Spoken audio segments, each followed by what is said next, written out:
UKLO 1 year masters. No IELTS required up to 5 years visa. High visa success rate. చాలా ఇబ్బంది పడుతున్నారు. చట్ట ప్రకారం మనం పెట్టలేము. దీని పర్మిషన్స్ అన్ని పెట్టాం. దాని ఎవరి కింద పెట్టొచ్చుదండి? మామూలుగా అక్కడ ఏదైనా కాలం ఉంటే ఆ డ్రై క్లీన్ చేసేటప్పుడు ఆ మొక్కలు కూడా క్లీన్ చేస్తాం. డ్రైన్ క్లీనింగ్ అని పెట్టేసుకుని క్లీన్ చేయొచ్చు. అర్థమైందా? డ్రైన్ క్లీనింగ్ అని పెట్టుకొని ఇంకా దాన్ని దేనికోసం ఖర్చు పెట్టాలనేది రెండో భాగం. మీరు మొదటి భాగం అయిపోతుంది, రెండో భాగం పైన కూడా ఉపయోగం లేదు. అర్థమైందా? కొంచెం కార్డులో కావాల్సిన 100 రోజులు పని దినాలకు సంబంధించి వరకు ఐడెంటిఫై చేసుకోగలమా? చేసామా? అంటే 100 రోజులకి రెవెన్యూ ఇస్తారు తక్కువ సార్. అంటే ఉన్న కాలంలో చెరువులు అన్ని ఐడెంటిఫై చేసేస్తారు. రెవెన్యూ తక్కువ మారని అందరికీ 100 రోజులు పని కల్పించలేకపోతుంది. ఎన్ని రోజులు కల్పించగలరు? ఇప్పుడు మనకి 30% కల్పించాం సార్. అట్లా కాదు, ఇప్పుడు మీరు ఐడెంటిఫై చేసిన కాలం అన్ని కాలాలు అయిపోయినాయా? పూడికలు ఇంకా ఉన్నాయి సార్. ఉన్నాయి కదా? అన్ని చెరువు పూడికలు అయిపోయినాయా? ఇంకా లేదు సార్. హార్టికల్చర్ గుంత తోవడం అయిపోయిందా? అన్ని చోట్ల లేదు కదా? ఐడెంటిఫై చేయొచ్చు. ఇంకా మీకు అర్థమైందా నేను చెప్పేది? ఉన్న దాంట్లో 250 మీ పేరండి? మీ పేరు శ్రీనివాస్ గారు. ఒక 5 ఏళ్లకు సరిపడా వర్క్ చేయమంటే మీరు చెప్పి నేను ఒప్పుకుంటా.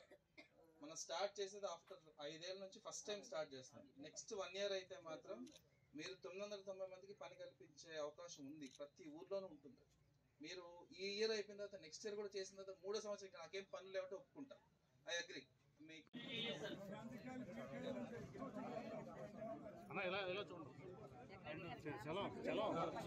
కూర్చోండి అందరూ ప్లీజ్. గ్రామ సభ ఇంకా అవ్వలేదు.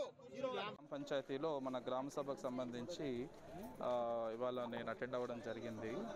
సో ఇక్కడ ఉన్న ప్రజాప్రతినిధులు, మన ఎక్స్ఎమ్మెల్యే వర్మ గారు, తర్వాత మన జనసేన పార్టీ నుంచి మన మరెడ్డి శ్రీనివాస్ గారు, తర్వాత విలేజర్స్ అందరూ గ్రామ సభలో మెంబర్స్గా వాళ్ళు అందరూ అటెండ్ అవ్వడం జరిగింది. సో దీనికి సంబంధించి ముఖ్యంగా నా వైపు నుంచి నేను చెప్పదలుచుకుందంటే దీన్ని ఓన్లీ వర్క్స్తో పాటు, అంటే వాళ్ళకి ఇంట్లో వాళ్ళకి ఊళ్ళల్లో కావాల్సిన రోడ్లు కానీ, తర్వాత బిల్డింగ్స్ కానీ, తర్వాత ఇంకేదైనా స్కూల్కి సంబంధించిన వసతులు కానీ, వీటితో పాటు వ్యక్తిగత అవసరాలు కూడా ఈ గ్రామ సభలో చర్చించవచ్చు. అంటే ఏదైనా లోన్లు కావాలి, లేదంటే ఏదైనా పాడి పశువులు కావాలి, ఇలాంటివి కూడా చర్చించవచ్చు. దాంతోపాటు మనం 2047 విజన్ ప్లాన్ తయారు చేసుకునే ప్రక్రియలో ఉన్నాం కాబట్టి స్టేట్ వైడ్, దానికి సంబంధించి కూడా గ్రామం నుంచి కూడా కావాలి, ఆ ఫీడ్బ్యాక్ కావాలి, ఏమేమి కావాలి గ్రామం లెవెల్లో తెలిస్తే దాన్ని అన్నిటినీ కలుపుకొని, అంటే మండల్ లెవెల్లో కలుపుకొని మండల్ ప్లాన్ తయారు చేసుకోవడం, మండల్స్ అన్ని కలుపుకొని జిల్లా ప్లాన్ తయారు చేసుకోవడం, జిల్లా అన్ని కలుపుకొని స్టేట్ ప్లాన్ తయారు చేయడం జరుగుతుంది. సో ఆ ప్రక్రియ ఈరోజు ఎక్స్ప్లెయిన్ చేయడం జరిగింది అందరికీ.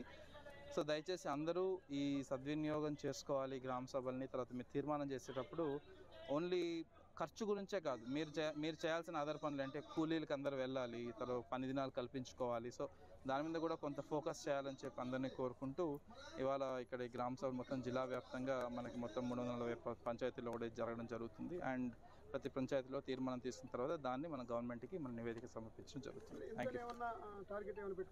ఏముండదు, no limits. Thank you. Hit TV app ని డౌన్లోడ్ చేసుకోండి. ఇందులో short news, live news, entertainment movies అన్ని అవైలబుల్ గా ఉన్నాయి. Please download hit TV app. Hit TV app ని ఫ్రీగా డౌన్లోడ్ చేసుకోండి.